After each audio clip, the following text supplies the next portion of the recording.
CultPop! What's up to all our sidekicks and henchfolk out there in the Geek Nation? My name is Noel, and today we're going to do a couple of Thunder Rounds. What's a Thunder Round, you ask? A Thunder Round is a 60-second review of a comic book that came out this week. 60 seconds, one comic book. Will I go over? Maybe, maybe not. Either way, there's going to be a little talking beforehand, a little talking afterwards. Going to try and keep the review part to a minute. Today we're going to talk about two books from DC Comics that came out this week. Both are number ones that rose from the ashes of Future State, which itself was an event that rose from the ashes of Dark Knight's Death Metal. But they're getting a little bit of buzz, and they're normally not on my pull list. I thought, let's give these two books a shot. I like some of the creative teams, so let's give it a go, and I'll let you know what I think. Before we get into that, though, I want to remind everybody, or at least implore them as kindly as possible, to like, comment, subscribe, hit the bell notification so you know when we post new content and go live. Speaking of going live, we go live every Sunday morning at 10:30 a.m. Eastern Standard Time, where we live stream the CultPop Podcast and review comics. we do long reviews of a bunch of the comics that came out this week. We talk pop culture news. Last week we did a deep dive into Zack Snyder's Justice League, which some enjoyed, some despised. But either way, if it's in the geek sphere, we want to talk about it. So join us. We always enjoy engagement from everybody out there. We do this stuff to have fun.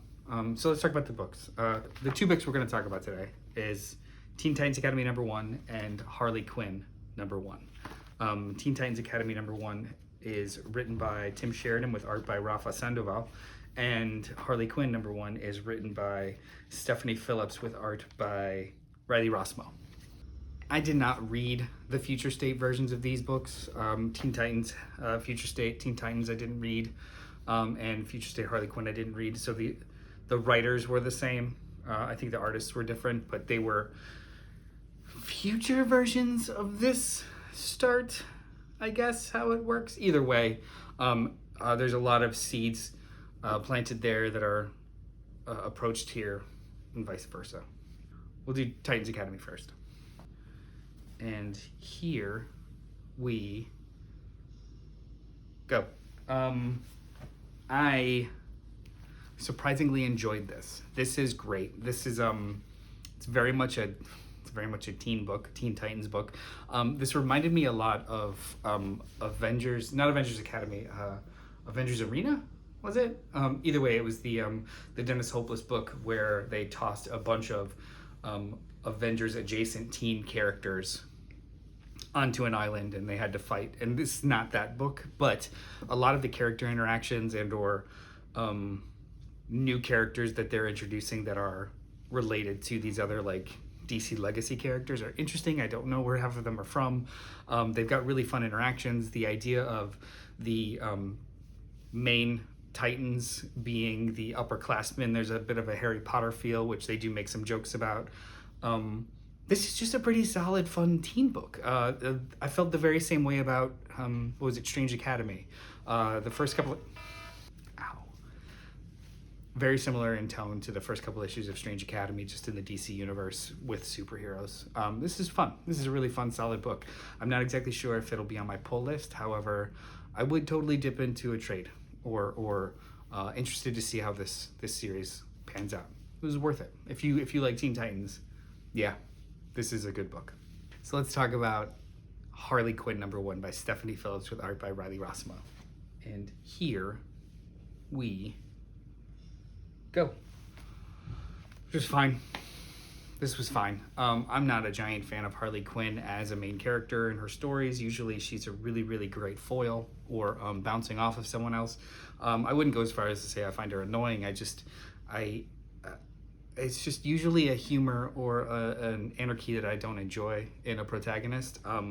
The art is awesome. I love Riley Rossmo. I love the non-traditional cartoonish style that he has.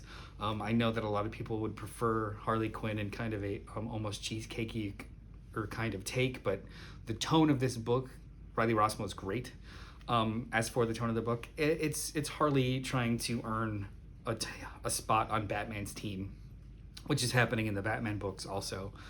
It's fine. It's just fine. If you're a fan of this character, you may love it.